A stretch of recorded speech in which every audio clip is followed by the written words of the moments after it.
ہاں کم تر جاننا ہے، حقیر جاننا ہے تو اپنے آپ کو جانو، دوسروں کو اپنے سے اچھا جانو۔ حضرت ابو موسیٰ اشعری رضی اللہ تعالیٰ نے ایک دفعہ جو ہے وہ مال بھیجا مدینہ شریف، تو وہ دینے والے آئے، انہوں نے امیروں میں بانٹ دیا، آقاؤں میں بانٹ دیا۔ بسم اللہ الرحمن الرحیم۔ قال اللہ تبارک و تعالی فی الکلام المجید والفرقان الحمید ویل لکل ہمزۃ لمزہ۔ اللہ تعالیٰ نے قرآن مجید فرقان حمید برہان رشید میں ارشاد فرمایا، ہلاکت ہے تانا دینے والوں کے لیے، عیب نکالنے والوں کے لیے۔ اور ایک دوسرے مقام پر اللہ تعالیٰ نے ارشاد فرمایا، یا ایھا الذین آمنوا لا یسخر قوم من قوم عسیٰ ان یکونوا خیرا منہم ولا نساء من نساء عسیٰ ان یکن خیرا منہن۔ کہ اے ایمان والو، کسی کا مذاق نہ اڑاؤ، ایک قوم دوسری قوم کا مذاق نہ اڑائے، کیا پتہ کہ وہ اس سے بہتر ہوں، اور اسی طرح اور کوئی عورت دوسری عورت کا مذاق نہ اڑائے کہ وہ جس کا مذاق اڑا رہی ہے وہ اس سے بہتر ہو۔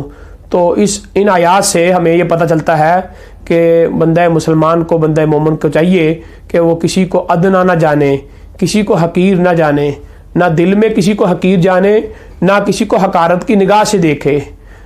آنکھوں کے بہت سارے گناہ ہیں، ان میں سے ایک گناہ کسی کو نیچا دیکھنا ہے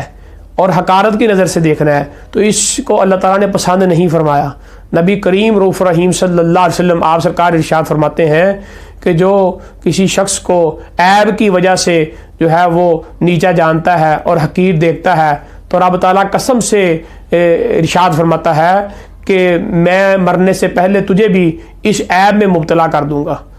ہمیں اس بارے میں پوری احتیاط کرنی چاہیے۔ حضرت ام المؤمنین حضرت عائشہ صدیقہ رضی اللہ تعالی عنہا آپ فرماتی ہیں کہ حضرت اسامہ بن زید رضی اللہ تعالیٰ چھوٹی عمر تھی،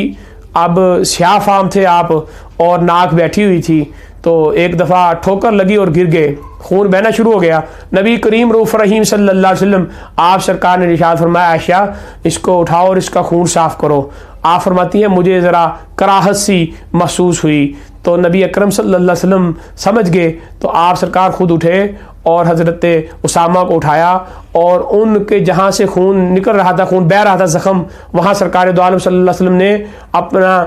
چہرہ پاک منہ لگایا اور خون کو چوسا تاکہ جو خون نکلنا ہے وہ نکل جائے، اور سرکار نے کلی فرمائی اور پیار اور محبت کا اظہار کیا، مرہم پٹی فرمائی، اور سرکار نے فرمایا کہ اے اسامہ اگر تو بچی ہوتا تو میں تجھے سجاتا اور میں تجھے دلہن بناتا اور میں تیری آگے ایسے شادی کرتا۔ یعنی سیاہ فام ہے، لیکن نبی کریم رؤوف رحیم صلی اللہ علیہ وسلم اپنے غلاموں کو یہ عزت عطا فرمایا کرتے تھے، اور ان کے ساتھ یہ پیار اور یہ حسن سلوک اور یہ شفقت فرمایا کرتے تھے۔ انہی کے بارے میں آتا ہے، ام المؤمنین فرماتی ہیں کہ یہ جب مدینہ شریف میں آئے تو کم سن تھے، چھوٹی عمر تھی، اب سیاہ فام بھی ہیں اور ناک بیٹھی ہوئی ہے، اور اتفاق یہ ہوا کہ ان کو چیچک کی بیماری ہو گئی۔ اب ایک دفعہ یہ گھر میں تھے تو ان کی ناک بہہ رہی تھی، روزی بہہ رہی تھی، تو نبی کریم صلی اللہ علیہ وسلم فرمایا عائشہ اس کی ناک بہہ رہی ہے، روزی صاف کرو۔ تو کیا آپ فرمانے لگی کہ مجھے جو ہے وہ کراہت محسوس ہوئی، میں نے کچھ عرض تو نہیں کیا لیکن میرے دل میں کراہت آئی۔ تو نبی کریم صلی اللہ علیہ وسلم خود اٹھے اور اپنے ید اللہ کی شان والے ہاتھوں سے حضرت اسامہ بن زید کا ناک صاف کیا اور پیار اور محبت کا جو ہے وہ اظہار فرمایا۔ آپ فرماتی بس سرکار نے ایسا پیار کیا، ایسی محبت کی اور ایسی شفقت فرمائی نبی کریم صلی اللہ علیہ وسلم نے کہ مجھے جو ہے آئندہ کے لیے میرے دل میں حضرت اسامہ کے لیے محبت پیدا ہو گئی اور میرے دل میں ان کے لیے شفقت پیدا ہو گئی۔ تو یہ نبی کریم صلی اللہ علیہ وسلم کا اپنے غلاموں کے ساتھ طریقہ تھا۔ انہی کے بارے میں آتا ہے، حضرت اسامہ بن زید کے بارے میں ہی آتا ہے کہ جب نبی پاک صلی اللہ علیہ وسلم نے حجۃ الوداع جو ہے وہ ادا فرمایا، حج آخری حج نبی پاک صلی اللہ علیہ وسلم نے ادا فرمایا، تو آپ سرکار نے ایک وقت دیا تھا کہ ہم اس وقت عرفات سے نکل جائیں گے، تو سارے صحابہ کرام رضوان اللہ اجمعین جو ہے وہ اس وقت نبی کریم صلی اللہ علیہ وسلم کے سواری کے ارد گرد جمع ہو گئے کہ تاکہ ہماری وجہ سے یا میری وجہ سے سرکار کو تاخیر نہ ہو۔ اب دیکھا کہ نبی پاک صلی اللہ علیہ وسلم جو ہے وہ کسی کا انتظار کر رہے ہیں، اب پوچھنے کی ہمت کسی میں بھی نہیں ہو رہی کہ یا رسول اللہ صلی اللہ علیہ وسلم ہمارے ماں باپ آپ پر قربان، آپ کس کا انتظار کر رہے ہیں؟ تو نبی پاک صلی اللہ علیہ وسلم نے کافی انتظار کیا۔ اب دیکھا کہ نبی کریم رؤوف رحیم صلی اللہ علیہ وسلم کسی کا انتظار کر رہے ہیں، تو کافی دیر ہو گئی، دیکھا کہ ایک سیاہ فام ہے، ناک بیٹھی ہوئی ہے اور عمر بھی چھوٹی ہے۔ نبی کریم رؤوف رحیم صلی اللہ علیہ وسلم کی سواری کی طرف بڑھتا ہے اور آپ سرکار اس کو اپنے ساتھ سوار کر لیتے ہیں،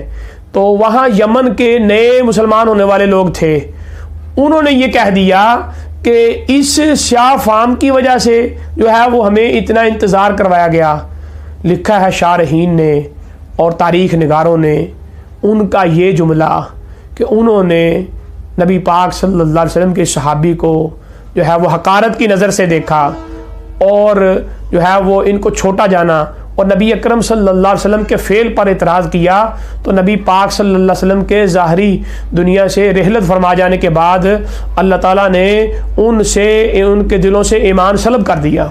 لکھا ہے کہ وہ مرتد ہو گئے۔ تو اس لیے حاضرین کرام ہمیں اس بارے میں بڑی احتیاط سے کام لینا چاہیے کہ یہ معاملہ بڑا نازک ہے، اس لیے کہ ہم سمجھتے ہیں کہ کسی کو جو ہے وہ حقیرانہ نظر سے دیکھ لیں گے تو ہمارا جی خوش ہو جائے گا، نہیں، اس سے رب تعالیٰ کی ذات ناراض ہوتی ہے اور یہ اس کے غضب کو جو ہے وہ مول لینے والی بات ہے۔ نبی کریم رؤوف الرحیم صلی اللہ علیہ وسلم کی جو تعلیمات ہیں وہ اس بارے میں ہمیں جو ہے وہ آگاہ کرتی ہیں۔ ہاں، کم تر جاننا ہے، حقیر جاننا ہے تو اپنے آپ کو جانو،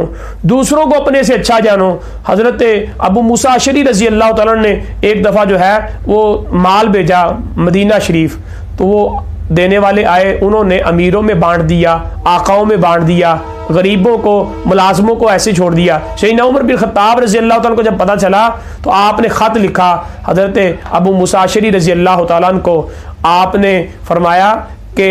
تم نے انصاف نہیں کیا، اور نبی پاک صلی اللہ علیہ وسلم کی وہ حدیث پاک جو مسلم شریف میں آئی ہے وہ بیان کی کہ کسی شخص کے برا ہونے کے لیے اتنا ہی کافی ہے، کسی شخص کے برا ہونے کے لیے اتنا ہی کافی ہے کہ وہ دوسرے مسلمان کو حقیر جانے۔ تو دعا کرتے ہیں اللہ جل وعلا سے اللہ پاک ہمیں سب کو اچھا جاننے کی اور سب کے ساتھ اچھے رویے کے ساتھ پیش آنے کی ہمیں توفیق عطا فرمائے۔ اقول قولی ھذا استغفر اللہ لی ولکم ولسائر المسلمین۔ سبسکرائب نہیں کیا تو جلدی سے چینل کو سبسکرائب کر لیں اور گھنٹی کے نشان پر بھی کلک کر لیں تاکہ ہر آنے والی ویڈیو کا نوٹیفیکیشن آپ لوگوں کو باقاعدگی سے ملتا